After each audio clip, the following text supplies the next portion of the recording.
हाँ, तो ये कहा, यानी 12वें का ही चलेगा ना। हाँ हाँ, तो यहाँ पर कहा कि जो सन्यासी हैं, यत्न करने वाले हैं, वह अपनी बुद्धि में आत्मा को जान लेते हैं। अर्थात जिन साधकों ने अंतःकरण निर्माण कर लिया है, आत्मा को जानने की इच्छा है, ऐसे यत्न करने वाले सन्यासी उस आत्मा को जानते हैं।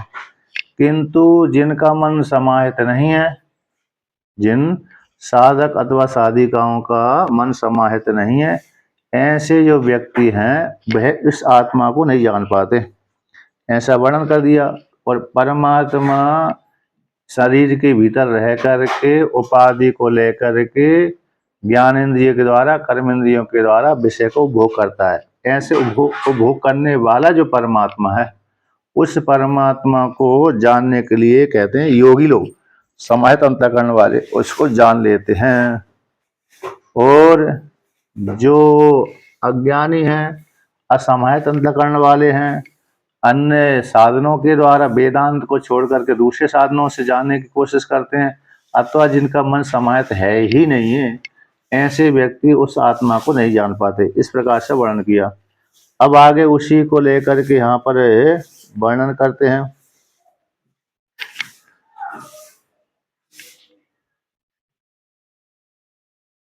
तो कहते हैं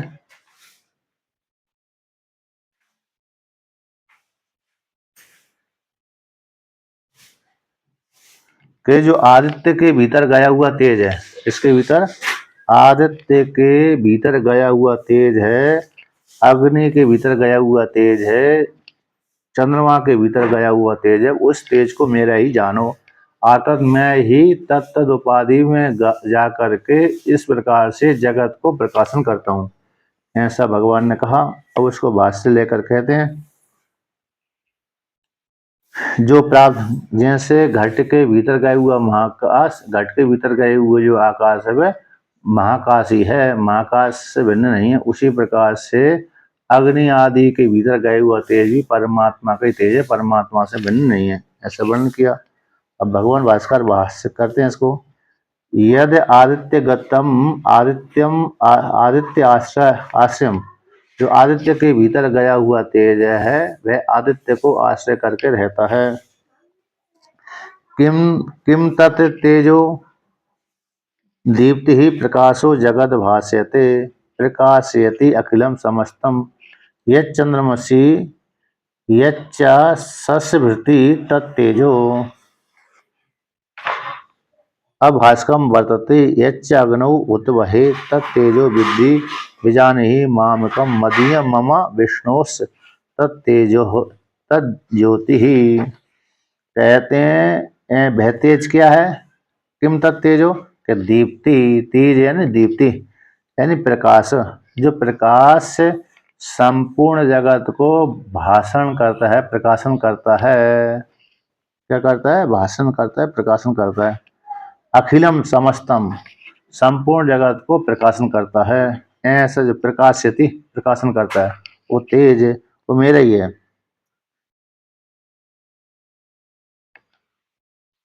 स्थूल शरीर में क्रिया, सूक्ष्म शरीर में चिंतन, कारण शरीर में समाधि होती है। अच्छा, तो यहाँ पर कहते हैं कि यह चंद्रमसी, अब जो संपूर्ण जगत को प्रकाशन करने वाला सूर्य का जो प्रकाश तेज है तो मेरा ही है। चंद्रमसी इन चंद्रमा में होने वाला, चंद्रमसी का अर्थ हो चंद्रमा, तो चंद्रमा में होने वाला जो प्रकाश है यह शशि वृत्ति, ऐसे चंद्रमा, चंद्रमा में एक वो है ना शश यानी चंद्रमा होता है, शश को धारण करने वाला, शश यानी चंद्रमा में वृत्ति भ्रीति, तो भ्री शब्द डुभ्री धारण करने पोषण करने अर्थ में होते हैं, यानी धारण पोषण करने वाले। तो चंद्रमा में एक चिन्ह लगा हुआ है, चंद्रमा में क्या है, एक चिन्ह बना हुआ है।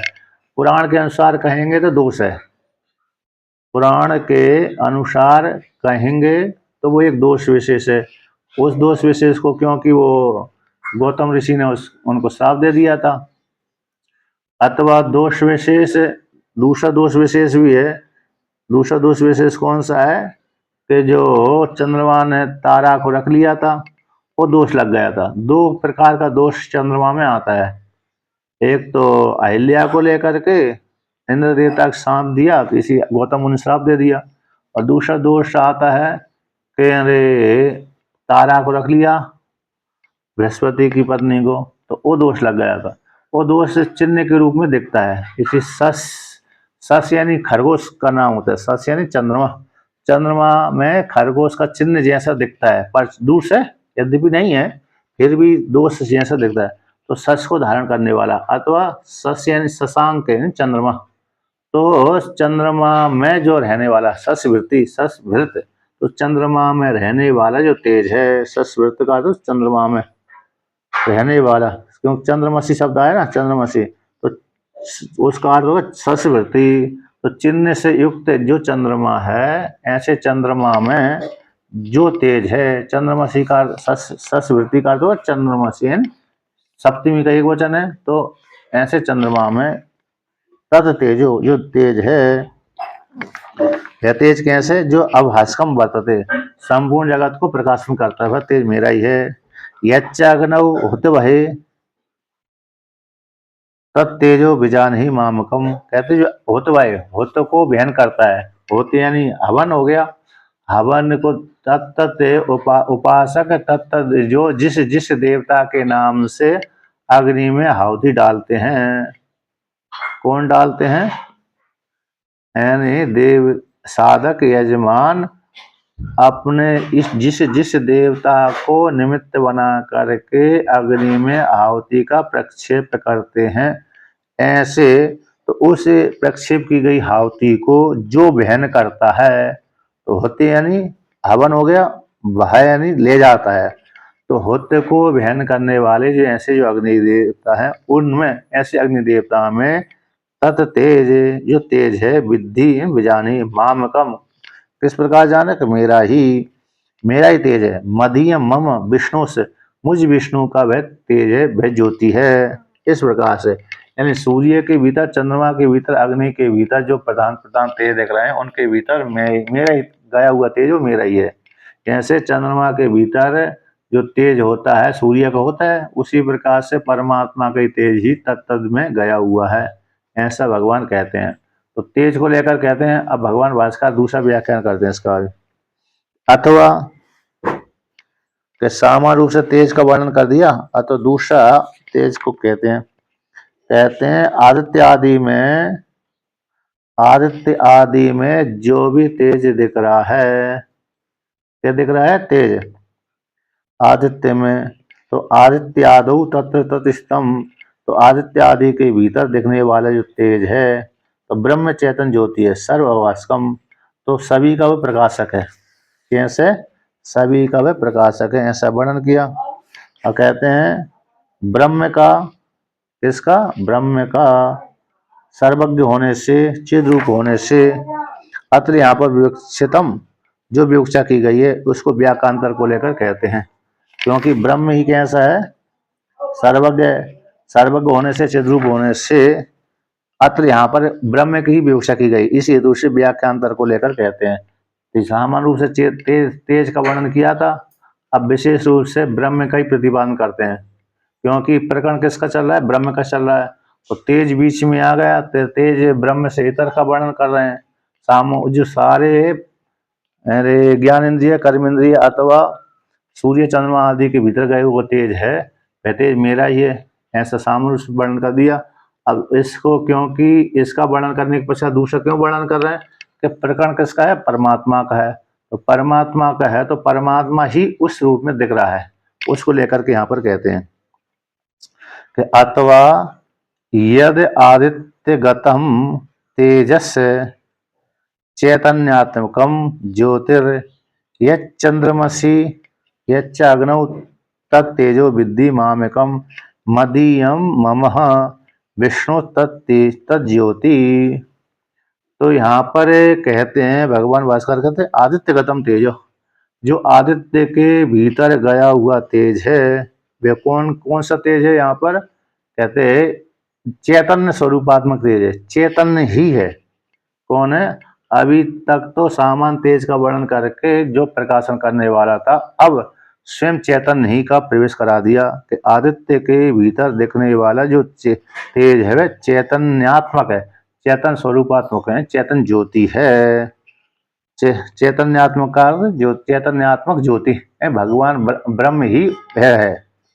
ब्रह्म ही इस प्रकाशन प्रकाशन करता है। जैसे हमारे शरीर के भीतर रहने वाला ब्रह्म रूप जीवात्मा है, संपूर्ण जगत को प्रकाशन करता है, उसी प्रकार से आदित्य के भीतर रह करके वह परमात्मा ही संपूर्ण जगत को प्रकाशन करता है।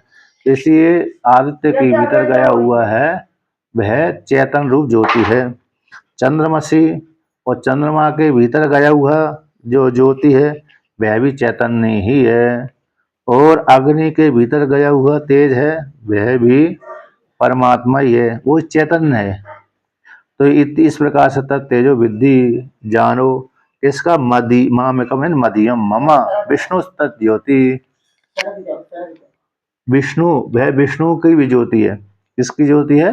विष्णु ही तज्ज्योति है, विष्णु की ज्योति है, परमात्मा ही है, विष्णु ही है। ऐसा वर्णन कर दिया। अब यहाँ पर पूर्व पक्षी कहता है, पूर्व पक्षी प्रश्न करते हैं, ननु चैतन्य जो ज्योति का सर्वत्र समान होने से आदित्य गत्य विशेषण अयुक्तम।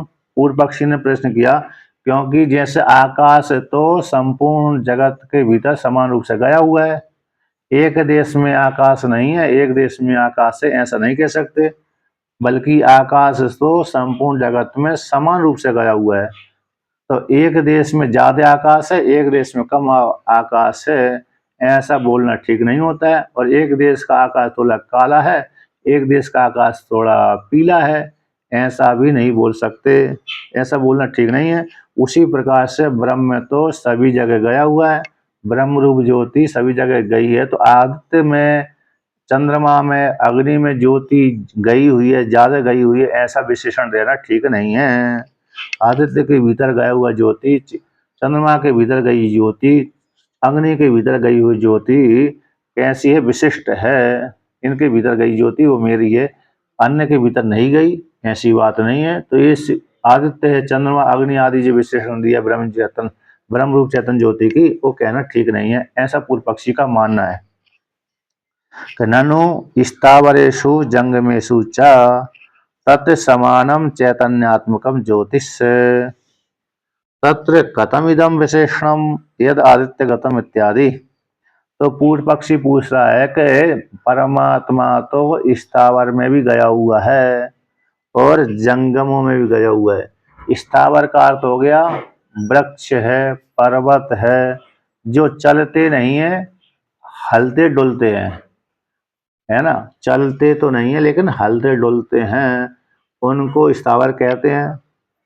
और जो चलते हैं उनको जंगम कहते हैं।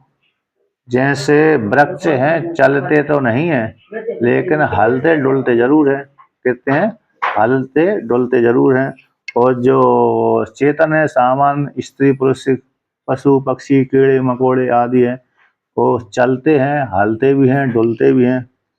तो ब्रह्म रूप जो परमात्मा है, स्थावर में भी गया हो, जंगम में भी गया हुआ, उसकी तत् समानम चैतन्यात्मक ज्योति, वह इसकी ज्योति है, परमात्मा की ज्योति है, समान रूप से गई हुई है, सभी जगह एक रूप से है, एक देश से एक समान रूप से स्थित है। तो वह ज्योति कैसे? फिर भगवान श्री कृष्ण ने कह दिया, कथम तत्र, वहां पर कथम इदम विशेषण है, विशेषण कैसे कह दे दिया भगवान ने कि आदित्य के भीतर गई हुई मेरी ज्योति, चंद्रमा के भीतर गई हुई मेरी ज्योति, अग्नि के भीतर गई हुई ज्योति वो मेरी है, एक कैसे बोल दिया?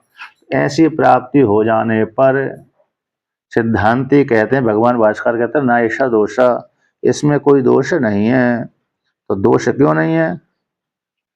तो दोष इसलिए नहीं है, कहते सत्व, कहते स्वच्छ अंतःकरण होता है तो वहां पर व्यक्ति का प्रतिबिंब अच्छा दिखता है, दूषित अंतःकरण होता है तो वहां पर व्यक्ति का प्रतिबिंब कम दिखता है। जैसे शुद्ध दर्पण है, मैल नहीं चढ़ा हुआ है, तो शुद्ध चेहरा दिखेगा, यदि दर्पण में महल चढ़ा हुआ है तो चेहरा शुद्ध नहीं दिखेगा, है ना। दर्पण में यदि महल ढका हुआ है, कीचड़ लगी हुई है, धूल चढ़ी हुई है, बहुत दिनों सफाई नहीं करी, तो फिर उसमें अरे अपना चेहरा स्पष्ट नहीं दिखता। और जो जिस दर्पण को हम साफ करते रहते हैं प्रतिदिन, तो उसमें अपना चेहरा कैसे साफ दिख जाता है, शुद्ध दिखता है। उसी प्रकार से योग्यता होती है प्रतिबिंब धारण करने की, तो सूर्य में ज्यादा योग्यता है, चंद्रमा में भी योग्यता है और अग्नि में भी ज्यादा योग्यता है, इसलिए वहां पर स्पष्ट रूप से चेतन ज्योति दिख जाती है। किंतु वृक्ष में योग्यता तो है लेकिन कम है, योग्यता उस प्रकार की नहीं है, इससे ज्योति स्पष्ट ज्ञान नहीं होती। पत्थर में और स्पष्ट ज्ञान नहीं होता, इस हेतु से ऐसा वर्णन कर दिया। तो यहाँ पर क्या है कि सभी जगह ज्योति होने पर भी, सभी जगह ज्योति होने पर भी, सत्य होने पर भी क्वचित अभिव्यक्ति विशेष विशेषण, कहीं कहीं पर अभिव्यक्ति का विशेष हो जाता है, कहीं कहीं पर अभिव्यक्ति हो जाती है, कहीं कहीं पर अभिव्यक्ति नहीं होती उपाधि को लेकर के। यानी अंतःकरण रूप उपाधि स्वच्छ है तो चैतन्य ज्योति स्पष्ट दिख जाती है, अंतःकरण उपाधि स्वच्छ नहीं है तो इस चैतन्य की अभिव्यक्ति नहीं हो पाती। तो उसी को लेकर के यहाँ पर वर्णन करते हैं। तो कहते हैं सत्व आधिक्याद अधिक के आधिक को पत्थे, सत्व गुण के अधिक हो जाने से, सत्व गुण के अधिक हो जाने से आधिक्य की उत्पत्ति हो जाती है। स्वच्छ आधार है, स्वच्छ निमित्त है, स्वच्छ आधार है, उस आधार में आधे की दृष्टि, आधे वस्तु दिख जाती है। यानी जो बर्तन आदि है, वस्तु है, अथवा जिससे पात्र आदि जो शुद्ध साफ है, तो उसमें किसकी दृष्टि दिख जाती है, परमात्मा का स्वरूप दिख जाता है। दर्पण आदि स्वच्छ है, उसमें प्रतिबिंब हमारा दिख जाता है। उसी प्रकार से शुद्ध मन है तो शुद्ध मन में परमात्मा की अभिव्यक्ति हो जाती है। उसी को लेकर कहते हैं आदित्यादिषु ही सत्वम अत्यंत प्रकाशम अत्यंत भास्वरम अतस्तत्र एव अविस्तारम ज्योतिरिति तद विशिष्यते ना तो तत्रैव तद अधिकम इति। कहते आदित्य ही, यानी क्योंकि आदित्य आदि में, आदित्य में है, चंद्रमा में है, अग्नि में सत्व, सत्व गुण की अधिकता है। किसकी गुण की अधिकता है, सत्व गुण की अधिकता हो जाने से अत्यंत प्रकाश कम, क्योंकि आदित्य आदि में प्रकाशक अधिक होता है सत्व गुण को लेकर के, तो अत्यंत भास्वरम, वहां पर सत्य प्रधानता को लेकर के, सत्य गुण को लेकर के, उपाधि की योग्यता को लेकर के, ऐसा वहां पर चैतन रूप आत्म ज्योति स्पष्ट रूप से दिखती है। अत्यंत भास्करम, सूर्य भगवान का प्रकाश कैसा अत्यंत भास्वर है, प्रकाश वाला है। इसी हेतु से तत्र वहां पर असमानता रूप से विस्तारम ज्योति दिख जाती, स्पष्ट रूप से दिखती है। किंतु ऐसा नहीं कह वहीं पर ज्योति है, ऐसी बात नहीं, तद विशेष है, इसलिए वहां पर विशेष रूप से कह दिया गया है। कहाँ पर, आदित्य चंद्रमा अग्नि आदि में। किंतु ना तो तत्रैव तद अधिकम, वहीं पर अधिक होती है, दूसरी जगह नहीं होती, ऐसी बात नहीं है। चैतन रूप जो ज्योति है वहीं पर अधिक होती है, दूसरी जगह कम होती है, ऐसी बात नहीं है। वो तो अंतःकरण उपाधि को लेकर कहा है, अंतःकरण उपाधि में जैसी जिसकी योग्यता है उसी योग्यता के अनुसार वहां पर चैतन रूप ज्योति स्पष्ट भान हो जाती है। इसलिए आदित्य में स्पष्ट रूप से दिख जाती है, चंद्रमा में भी दिख जाती है, अग्नि में दिख जाती है, और वहां पेड़ पौधे आदि में स्पष्ट नहीं है। पेड़ पौधे में चैतन रूप ज्योति होने पर भी योग्यता न होने से, यानी उस प्रकार का सत्व न होने से वह नहीं दिख पाती, स्वच्छ निर्मल न होने से। अब आगे कहते हैं, तो दृष्टांत द्वारा समझाते हैं कैसे कि चैतन्य रूप जो ज्योति है सर्वत्र समान होने पर भी कहीं कहीं पर क्वचित भी अभिव्यक्ति के द्वारा विशेष उत्पत्ति हो जाती है, उसको लेकर कहते हैं चैतन्य। जैसे आकाश है सभी जगह समान गया हुआ है, एक जैसा ही है, किंतु घट रूप उपाधि को लेकर के छोटा बड़ा हो जाता है, दिखने लगता है। उसी प्रकार से आत्मरूप चैतन्य ज्योति सभी जगह समान है, समान होने पर भी कहीं कहीं पर अव्यक्ति को लेकर के विशेष उत्पत्ति हो जाती है, उसको दृष्टांत द्वारा समझाते हैं।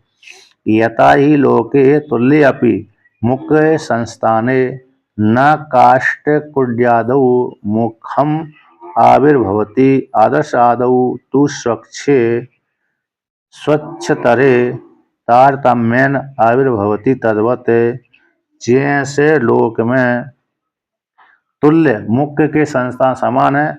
मुख्य के संस्थान मुख्य दिखने के जो आधार हैं जहाँ पर हमारा चेहरा दिख जाता है, ये समान होने पर भी काष्ठ कुड्यादु, जैसे दीवाल के भीतर दीवाल पर हम दर्पण टांग देते हैं तो दर्पण में हमारा चेहरा तो दिख जाता है, किंतु उसी दर्पण जहाँ पर टंगा हुआ जिस दीवाल में, उस दीवाल में हमारा चेहरा नहीं दिखता। लकड़ी में हमारा चेहरा नहीं दिख पाता। यद्यपि लकड़ी को साफ कर देते हैं, शुद्ध स्वच्छ कर देते हैं, फिर भी उसमें ऐसी योग्यता नहीं है। तो लकड़ी में हमारा चेहरा नहीं दिख पाता। और कुड्डी एंड दीवाल आदि में, तो दीवाल आदि में भी हमारा चेहरा नहीं दिख पाता। किंतु वही पृथ्वी का कार्य जो कांच है, उस कांच में हमारा चेहरा क्या हो जाता है, दिख जाता है ना। हमारा चेहरा कहाँ दिख जाता है, यानी दीवाल आदि में नहीं दिखता, किंतु दर्पण में दिख जाता है। दर्पण भी मृत्तिका का ही विकार, पृथ्वी का एक विकार विशेष है, पत्थर विशेष है ना, पत्थर विशेष है। उसको घास चिकना करके हम उसमें चेहरा देख लेते हैं। और दूसरा टाइल्स आदि में भी तो दिख जाता है। टाइल्स आदि में जब उसको स्पष्ट साफ कर देते हैं बहुत से दिख जाते हैं। थाली आदि में भी जब शुद्ध साफ होती है उसमें भी दिख जाता है, लेकिन कम दिखता है। कैसे दिखता है, कम दिखता है। स्पष्ट तो दर्पण में दिखता है, जल में दिख जाता, जल में है, दर्पण में है, इस प्रकार से दिख जाता है। तो उसी प्रकार से किंतु यहाँ पर उसी को लेकर कहते हैं कि आदर्श साधु में स्पष्ट ज्ञान हो जाता है, मुख दिख जाता है। स्वच्छतर, स्वच्छ दर्पण आदि में और स्वच्छतर दर्पण आदि अन्य में स्पष्ट रूप से वो हमारा प्रतिबिंब दिख जाता है।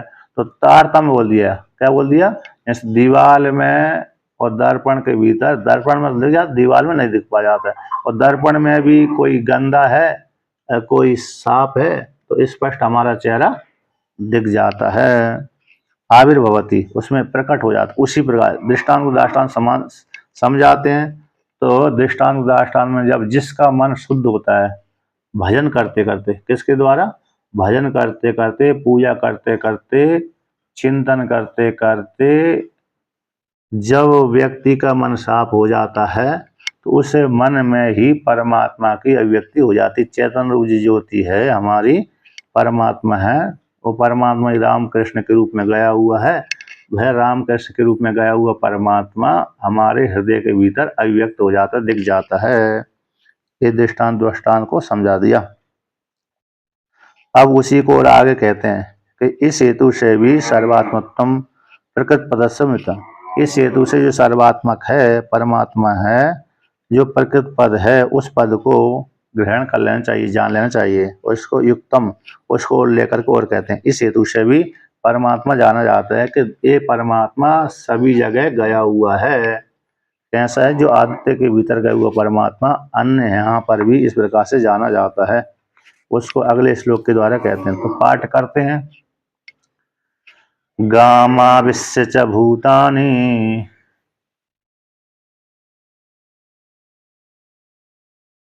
धारयाम्यहमोजसा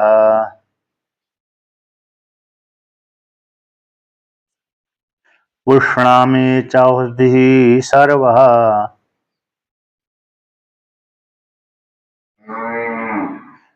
सोमो भूत्वा रसात्मकः।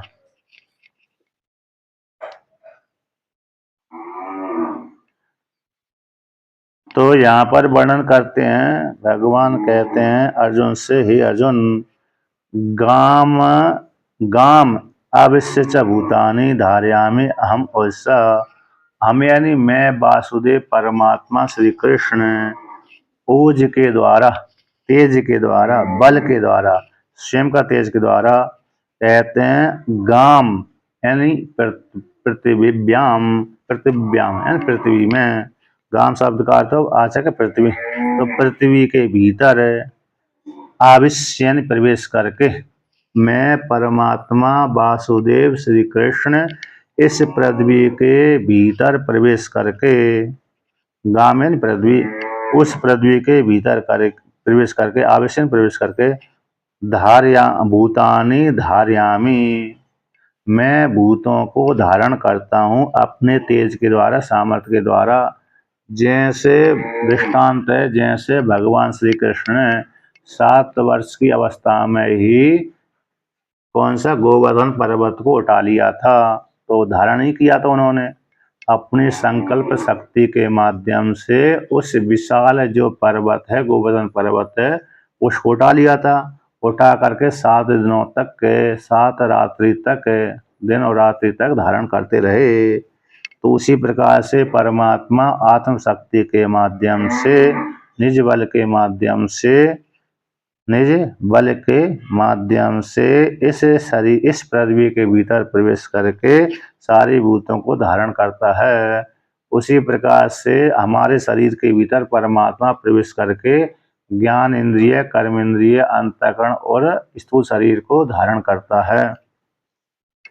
अब कहते हैं, और भी कहते हैं कि वह परमात्मा उष्णामी च औषधि सर्वा सोमो भूत रसात्मका, वह परमात्मा भूतों को धारण करता है और धारण करने के पश्चात पालन पोषण भी करता है। कि वह परमात्मा सोम होकर के, रसात्मक सोमो भूत्वा, वह परमात्मा चंद्रमा बनकर, चंद्रमा कैसे रसात्मक है, रस स्वरूप है। यदि चंद्रमा निकले ही ना, शीतांश ना दे, तो हमारी औषधि पकेंगी नहीं। सूर्य के ना निकलने पर औषधि नहीं पकती और चंद्रमा के ना निकलने पर भी औषधि नहीं पकती। चंद्रमा अमृत की वर्षा करता है, जिससे उसमें सारी औषधियों में, गेहूं चावल आदि में रस आता है, पोषण होती है और हमारे शरीर को पुष्ट करती है।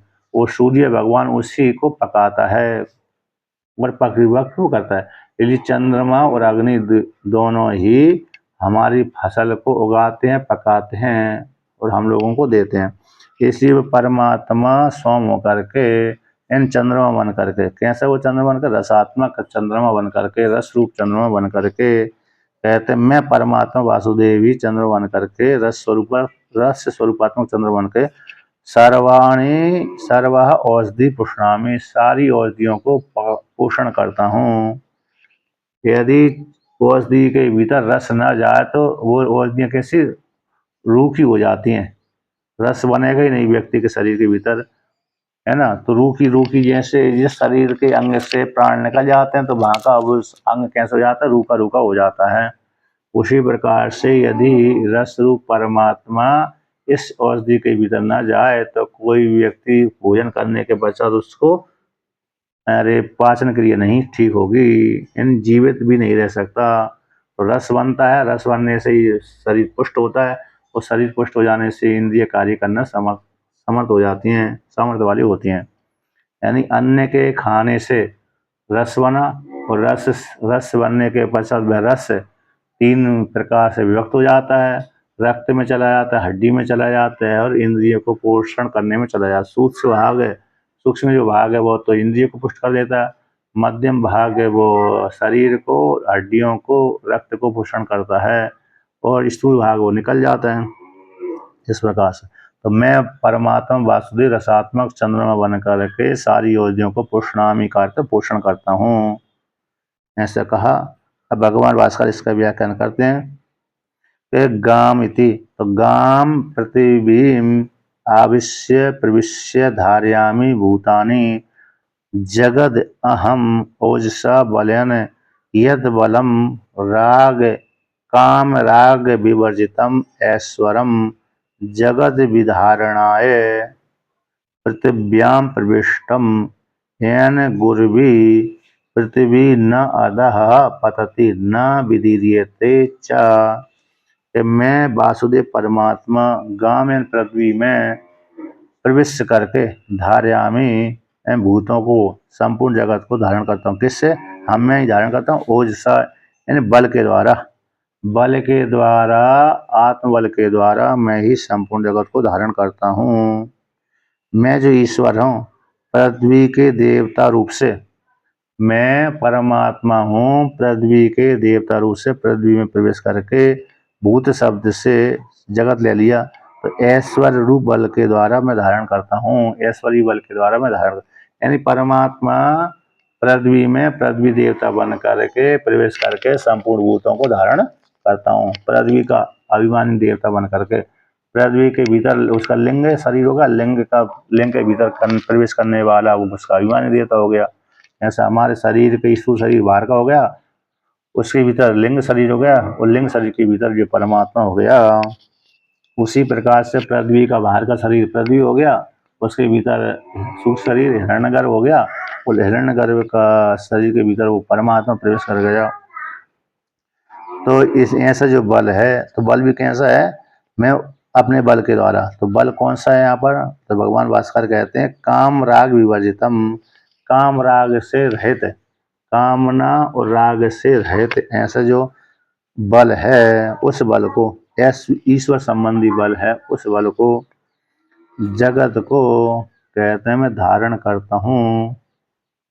मैं जगत को धारण करता हूँ। पृथिव्याम यानी विधारणाय, कहते हैं उदाहरण करने के लिए पृथ्वी के भीतर में प्रवेश कर जाता हूँ। पृथ्वी के भीतर प्रवेश करके कहते हैं पृथ्वी इतनी भारी है, विशाल है, पृथ्वी भारी है, विशाल है, ऐसी पृथ्वी जो भारी है वो नीचे नहीं गिर पाती। नीचे क्यों नहीं गिर पाती कि मैं उस पृथ्वी के भीतर प्रवेश कर जाता हूँ। तो मैं इस पृथ्वी के भीतर प्रवेश करके उसको धारण करता रहता हूँ प्राण के माध्यम से, इंद्रियों के माध्यम से। हमारे शरीर के भीतर जब तक परमात्मा रहता है तब तक ये शरीर बना रहता है। जिस दिन इस शरीर के भीतर से परमात्मा निकल जाता है, परमात्मा रूप जीवात्मा निकल जाता है, फिर शरीर को आप धारण नहीं कर सकते, बना नहीं रख सकते। फिर तो इसको क्या करना पड़ती है, या तो जलाना पड़ती है अथवा फेंकना पड़ती है। जलाना पड़ती है अथवा गाड़ना पड़ती है, अथवा फेंक दो। तो फेंक देंगे भी, जला देंगे तो राख बन जाता है, और गाड़ देंगे तो मिट्टी बन जाता है। गाड़ दिया तो मिट्टी के भीतर गाड़ दिया तो मिट्टी बन जाता है, कीड़े मकोड़े खा जाते हैं उसको। और जल के भीतर डाल दिया तो मछली खा जाती हैं, तो वहाँ भी कीड़े मकोड़े मछली आदि खा जाती हैं। तो जब तक प्राण है इस शरीर के भीतर तब तक वो धारण किया रहता है, अवस्थित रहता है, उसकी पूजा भाव बने रहते हैं, होते रहते हैं। और जिस काल में शरीर के भीतर से प्राण निकल गए, परमात्मा रूप जो प्राण निकल गए, परमात्मा निकल गए, उसी काल में कोई भी व्यक्ति उस चाहे कितना ही सुंदर हो वो शरीर, फिर भी कोई रखता ही नहीं है उसको पास में। रखता है, नहीं रखता है। यदि एक दिन रख लिया, 2 दिन रख लिया तो फिर और हालत खराब हो जाएगी, बदबू मारने लगेगा। है, सड़ी हुई वस्तु को हम रख ही नहीं सकते, सड़ जाती है, क्योंकि क्षण क्षण क्रिया होती रहती है। हमारे शरीर में भी क्षण क्षण क्रिया होती रहती है, उसी प्रकार से पृथ्वी में भी क्षण क्षण बदलाव होता रहता है। उसी प्रकार से वो जो सब आदि है उसमें भी क्षण क्षण परिवर्तन होता रहता है। तो परिवर्तन होगा तो बदबू आने लगेगी, फिर उसको हम स्वीकार कर ही नहीं सकते। हाँ, औषधि के द्वारा 2-4 दिन रख सकते हैं, 2-4-8 दिन ऐसे तेल में डाल दिया, तो तेल में डाल दिया तो 2-4-8 दिन पड़ा रहेगा।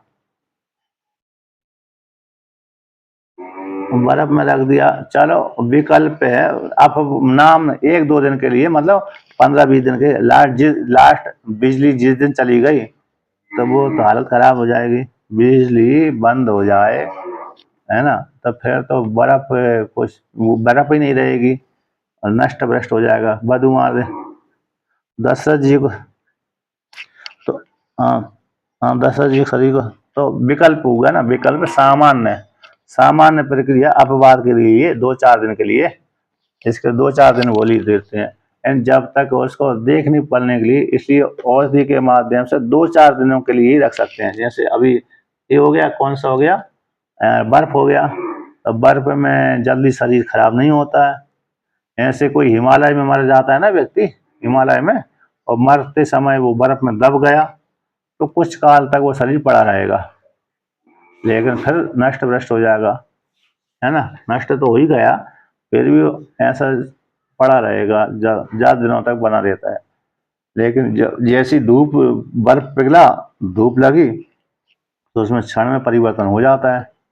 इस प्रकार से अब यहाँ पर कहते हैं, तो ऐसे में पृथ्वी के भीतर प्रवेश करता हूँ। वो पृथ्वी के भीतर प्रवेश करके, जो पृथ्वी गुरवी, गुरवी का अर्थ भारी, पृथ्वी भारी है कि नहीं, तो भारी होने पर भी पृथ्वी नीचे गिर जाना चाहिए। जैसा हमारा शरीर तो भारी तो है, भारी होने पर गिरना चाहिए, लेकिन नहीं गिर पाता, ना आधा पतती, जैसे पृथ्वी भारी होने पर भी गिर नहीं पाती। और भारी होने पर व्यक्ति विदृढ़ ऊपर से गिरेगा तो विदृढ़ भी हो जाता है, तो कहते मैं विदृढ़ भी नहीं होने देता, ना तो गिरने देता हूँ। जैसे ऊपर से गिरी हुई वस्तु कभी कभी टूट फूट जाती है, आम आदि गिरा, पका हुआ आम गिरा तो फिर नीचे टूटा, गिरा तो फट जाता है, कुछ कभी कभी कच्चा आदि आम नहीं फट पाता। तो जैसे ऊपर से गिरी हुई वस्तु फट जाती है, विदीर्ण हो जाती है, उसी प्रकार से पृथ्वी विदीर्ण हो जानी चाहिए, कि नहीं हो पाती, तो ना विदीर्ण थे, क्यों नहीं होती, कि मैं उसमें प्रवेश कर गया। जैसे हमारा शरीर, अरे जब परमात्मा प्रवेश नहीं करता, नहीं कर निकल जाता है, उस काल में ये शरीर गिर भी जाता है, विदीर्ण भी हो जाता है, विदीर्ण जीर्ण शीर्ण हो जाता है, तो किंतु फट जाता है, वायु के प्रभाव से वह फूल जाता है, फूल जाने के बाद फिर फट जाता है। तो उसी प्रकार से परमात्मा जब तक है तब तक ये सारा बना रहता है, सुंदर बना रहता है। परमात्मा जिस काल में निकल गया उसी काल में नीचे भी गिर जाता है, विदीर्ण भी हो जाता है। तो इसलिए यहाँ पर कहा कि मैं इस पृथ्वी के भीतर रहकर प्रवेश कर जाता हूँ, इसलिए पृथ्वी भारी होने पर भी गिरती नहीं और विदीर्ण भी नहीं हो पाती। तथा मंत्र उसी प्रकार से मंत्र वर्णन मंत्र में भी आया है। तो मंत्र में क्या आया है कि येन देवर उग्रह पृथ्वी च दृढ़ इति सा दाधार पृथ्वी इत्यादि। ये दो श्रुति हैं जिससे परमात्मा के द्वारा, परमात्मा के सत्य संकल्प से द्युलोक उग्र है, ऊपर की ओर, ऊर्ध्व की ओर है। द्युलोक हमेशा ऊपर की है, ऊपर ही रहता है। इन स्वर्गलोक है, ब्रह्म स्वर्गलोक से लेकर ब्रह्मलोक तक पर्यंत तक द्युलोक कहलाता है। तो द्युलोक कैसे, प्रकाश वाला द्युलोक ऊपर है, उसको मैं धारण करता हूँ, जिस परमात्मा के द्वारा धारण किया जाता है। और कहते हैं पृथ्वी च दृढ़, और पृथ्वी दृढ़ की गई, परमात्मा के द्वारा ही पृथ्वी दृढ़ मजबूत बनाई गई। परमात्मा के द्वारा जो पृथ्वी है कैसी कर दी, मजबूत बना दी गई, दृढ़ कर दी गई, ऐसा कहा। अब ये कहते हैं एक हो गया, और सा दाधार पृथ्वी है परमात्मा हिरण्यगर्भ बन करके, परमात्मा लिंग शरीर बन करके, लिंग शरीर का निर्माण करके हिरण्यगर्भ बन करके इस पृथ्वी को धारण करता है। हमारा शरीर कब तक धारण किया रहता है, लिंग शरीर से युक्त होकर के परमात्मा विराजमान रहता है, तब तक शरीर बना रहता है। अब जब लिंग शरीर से युक्त होकर के परमात्मा पुरुषटक के रूप में निकल जाता है, उसी काल में शरीर हमारा कैसा हो जाता है, शमशान के घाट वाला हो जाता है ना। इसलिए कहा गया कि सादाधार पृथ्वी में सायन हिरण्यगर, परमात्मा हिरण्यगर बन करके ये शरीर को धारण करता है।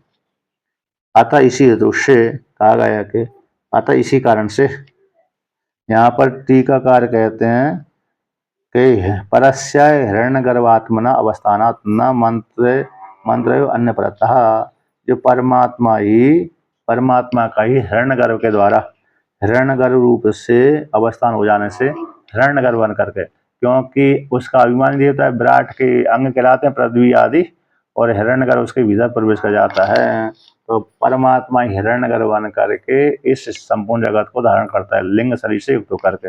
हमारे शरीर के भीतर जो लिंग शरीर बना रहता है, और लिंग शरीर में परमात्मा की अभिव्यक्ति होती है अंतःकरण में, मन में। तो मन परमात्मा लिंग शरीर से युक्त होकर के इस शरीर को भी धारण करता है और लिंग शरीर को भी धारण करता है, इस प्रकार से। अब कहते हैं अतो गाम आविश्य च भूतानि चर अचराणि धारयामि इति युक्तम। तो कहते हैं इसी रूप से गाम यानी पृथ्वी को भीतर, पृथ्वी के भीतर प्रवेश करके परमात्मा जो चर भूत हैं और अचर, गच्छति इति चर, जो चलने वाले को चर भूत कहते हैं। हमारा जो शरीर है चर भूत वाला है, हम चलते हैं ना, चलते हम चल रहे हैं चेतन बन करके, इसी चर भूत कहलाए। और हम चलते, जो वृक्ष आदि चलते तो नहीं है, एक स्थान पर हलते डोलते तो हैं, हलते हिलते डोलते तो हैं, लेकिन चल नहीं पाते, एक देश से दूसरे देश को नहीं चलते। भली उसमें भली चल जाए, किसमें, यानी जब तूफान जा रहा है तो उखाड़ ले, या वायु हवा एक देश से दूसरे देश को ले जाए।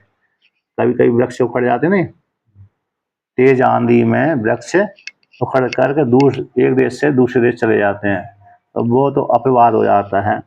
लेकिन प्राय करके जमीन में रहने वाले वृक्ष है, हिल डुल तो सकते हैं लेकिन चल नहीं सकते। चर भूत और अचर भूत दोनों भूतों को परमात्मा वासुदेव श्री कृष्ण धारयामी धारण करता है। इति युक्तम। किंच कहते हैं और भी, पृथिव्याम जाता औषधि सर्वा बृहियवाद्या पुष्णामि पुष्टिमति रस स्वादुमतिश्च करोमि सोमो भूत्वा रसात्मक सोमः सोमः सर्वरसात्मको रस स्वभाव सर्वरसानाम आकरा सोमः। कहे जो परमात्मा है पृथ्वी के भीतर प्रवेश करके, पृथ्वी के भीतर प्रवेश करके जितनी भी औषधियाँ हैं, वो औषधियाँ क्या कहलाती हैं, ब्री आबादी। वनस्पति और औषधि दो प्रकार का शब्द आता है, एक वनस्पति एक औषधि। औषधि में और वनस्पति में क्या अंतर है कि जो बार बार फल दे, बार बार फल देने पर भी जो नष्ट ना हो, उसको वनस्पति कहते हैं। जैसे आम है, बार बार फल देने के बाद आयु समाप्त होने के बाद तो समाप्त हो ही जाती है। जैसे आम है, पीपल है, अश्वत्थ है, और जो अन्य जितने भी वृक्ष हैं बार बार फल देते हैं। तो बार बार जो फल देते हैं एक अपने शरीर को बना करके, उनको वनस्पति कहते हैं। जो एक बार फल दे करके नष्ट हो जाए उनको औषधि कहते हैं। जैसे गेहूँ है, चना है, फसल है और केला है। तो एक बार ही एक पुकदे में फल देते हैं, दूसरी बार ये नहीं देते। किसान उसको काट लेता है, खेती करने वाला जो किसान है एक बार गेहूँ लगा करके 3-4 महीने में उसको काट लेता है, दोबारा के वही छोड़ता नहीं है। अब वो छोड़ दे, काट करके ले आए बाली बाली, फिर उग जाए दोबारा के, ये संभव नहीं है। तो जो एक बार फल दे करके समाप्त हो जाए उनको औषधि बोलते हैं, घी चावल आदि को, यानी गेहूँ चावल चना मसूर आदि को। और जो बार बार फल दें उनको वनस्पति कहते हैं। अर्थात आम है, इमली है, जामुन है, अमरूद है इत्यादि जो फल देने वाले वृक्ष हैं, और अगर ना फल देने वाले वृक्ष हैं उनको वनस्पति कहते हैं। तो यहाँ पर कहते हैं कि जितनी भी औषधियाँ हैं, ब्री आबादी, सारी औषधियों को हम पुष्टिमति, पुष्णामीन पुष्टिमति, रसा स्वादुमति, रस आस्वादन वाली में बना देता हूँ। करोमि कैसे करता हूँ, कहते सोम भूत का, सोम होकर चंद्रमा बन करके, चंद्रमा बन करके मैं रस का वर्षा करता हूँ। चंद्रमा रात्रि को ही वर्षा करता है रस का, शीतांश को, तो जिससे वो दिव्य गुण उस औषधि में प्रवेश कर जाते हैं, जिससे व्यक्ति की रोग आदि निवृत्ति हो जाती है। रसात्मक जो सोम है, रस सर्व रसात्मक हो, सर्व रसात्मक जो सोम रूप परमात्मा है, रस स्वभाव वाला, सर्व रसा नाम आकरा, सारे रसों का आकरण खान है। कैसा है परमात्मा, सारे रसों, चंद्रमा रूप जो परमात्मा है सारे रसों की खान है। चंद्रमा जैसे समुद्र सभी की खान कहलाता है, जल का भी खान है, धन आदि का भी खान है। आकर बोलते हैं खान, यानी बहुत ढेर है। तो सारे रसों का खान है चंद्रमा, रस स्वभाव वाला चंद्रमा रूप परमात्मा है। तो वह चंद्रमा रूप परमात्मा ही चंद्रमा बन करके सारी योगियों को पालन पोषण करता है। सा ही सर्व औषधि ही स्वात्म रस्य अनुप्रवेशन पुष्णाति। वह जो परमात्मा है, ईश्वर है, सारी औषधियों को रसमती बना करके स्वात्म रस के अनुप्रवेश, स्वात्म परमात्मा ही चंद्रमा बन करके परमात्मा ही उसमें प्रवेश कर गया। तो प्रवेश करके तो स्वात्म रस के प्रवेश से वह सारी औषधियों को परमात्मा ही पोषण करते हैं, यानी अपना रस डाल देते हैं, क्योंकि परमात्मा रस रूप है। रसो वैसा एक श्रुति आती है, कैसा है श्रुति आती है, रसो वैसा, परमात्मा रस रूप है, रस स्वरूप वाला है, इस प्रकार से। तो स्वात्म रस बोल दिया, तो स्वात्म रस का अर्थ होगा रसो वैसा, इस श्रुति है। तो स्वात्म रस के द्वारा ही परमात्मा सारी औषधियों को जिसको प्राप्त करके आनंद वाला हो जाता है। परमात्मा ही रस रूप है, रस रूप परमात्मा इस प्रकार से पोषण करता है। अब पुनः और आगे कहते हैं, 14 श्लोकों को लेकर कहते हैं, इसको हम बहुत बार बोलते रहते हैं, तो परमात्मा को किंच और भी तो कहते हैं, पाठ करते हैं। इस हेतु से भी परमात्मा का प्रकरण चल रहा है। तो परमात्मा कहते हैं भगवान का सर्वात्मत्व हितवंत कहते हैं। ये परमात्मा सभी जगह गया हुआ, कहाँ पर, ऐसे पृथ्वी के भीतर बता दिया, अग्नि के भीतर बता दिया, मतलब आदित्य आदि के भीतर परमात्मा को बता दिया।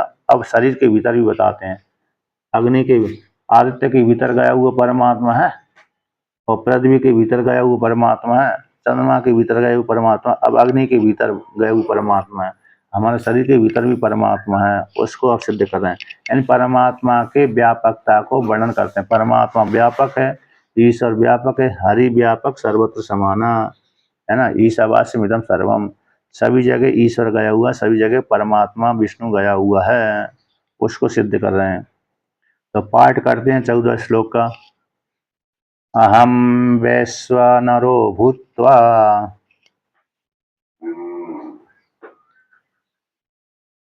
प्राणिनां देहमाश्रितः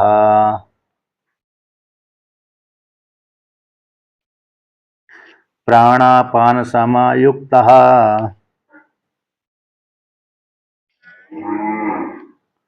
पचाम्यन्नं चतुर्विधम्।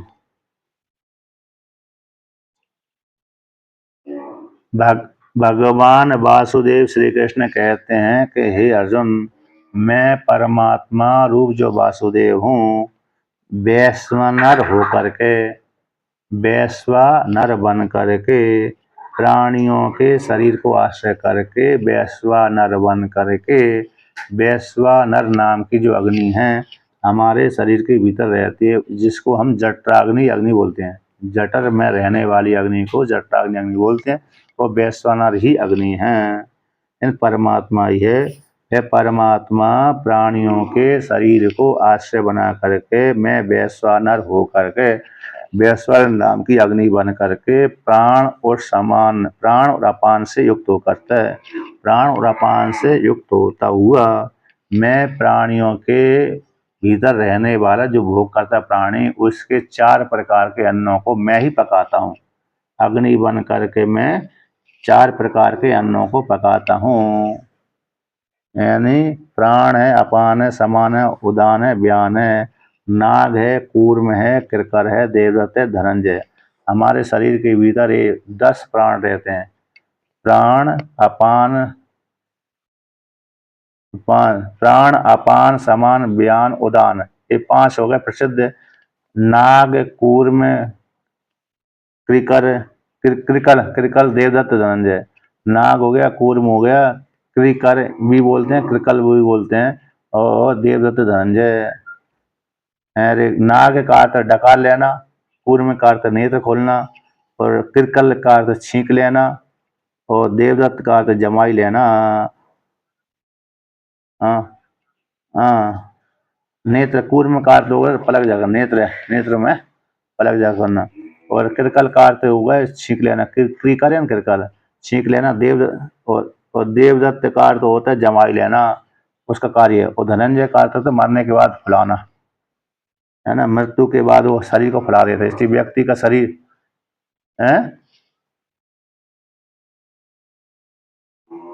नाग का अर्थ डकार का देख ना, नाग है ना, नाग है, नाग का अर्थ, नाग का कार्य डकार लेना, कूर्म का कार्य है नेत्रों को खोलना, को बंद करना, कृकल का कार्य है छींक लेना, और देवदत्त का कार्य है जमाई लेना, और धनंजय का कार्य है मरने है।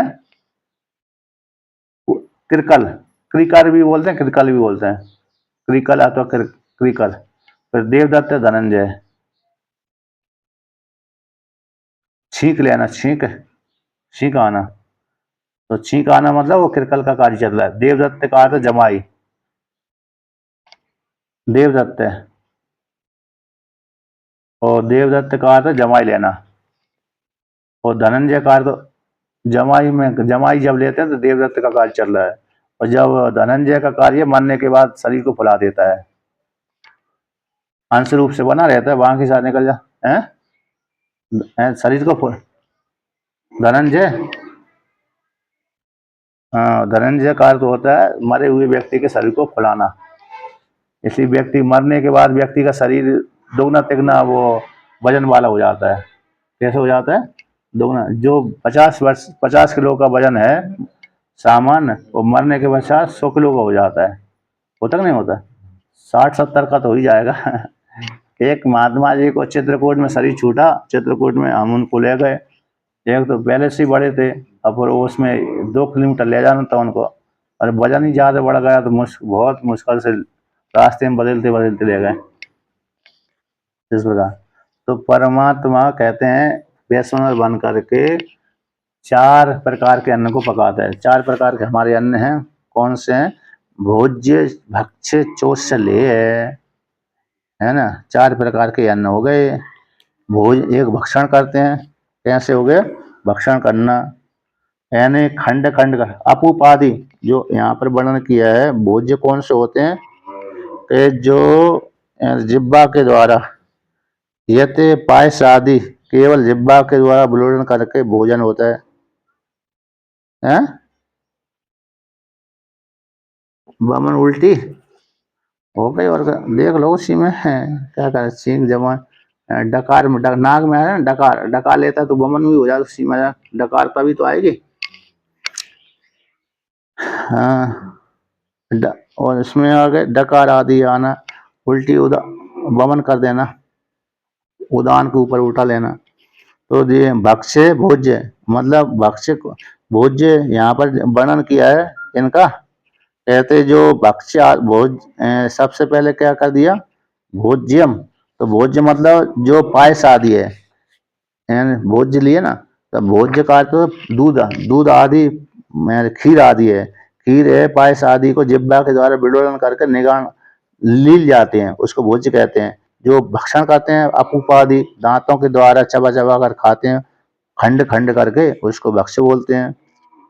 और कहते हैं फिर चोष्य, जो अरे गन्ना है ना, गन्ने को तोड़ करके दांतों को द्वारा छील करके फिर चूसते हैं, वो चुस्य कहलाते हैं। और फिर चटनी बना करके जो गुड़ आदि का मुख में डाल दिया, फिर अरे उसको रस स्वादन देते हैं, चुस क्या कहलाते हैं? लेहिया कहते हैं, चटनी, चटनी को चाटते रहते हैं। तो ये 4 प्रकार के अन्नों को भगवान पकाता है। यानी भक्षण वाला, यानी जो क्या हो गया भक्षण वाला, कौन सा हो गया? जो पायस आदि खाते हैं, खीर, दाल, दाल है, पायस है, जो निकल जाते हैं भोज्य हो जाती है, जो भक्षण हो जाती है रोटी आदि हो जाती है, और जो गन्ने को छील छील कर खाते हैं, चूसते हैं, चूस हो जाते हैं, और चाटना हो गया चटनी को, इस प्रकार से। तो ऐसे 4 प्रकार के अन्न को परमात्मा ही पकाता है, क्या बन करके? वैश्वानर नाम की अग्नि बन करके। इस प्रकार से भगवान श्री कृष्ण ने अर्जुन से कहा। अब इसका पाठ है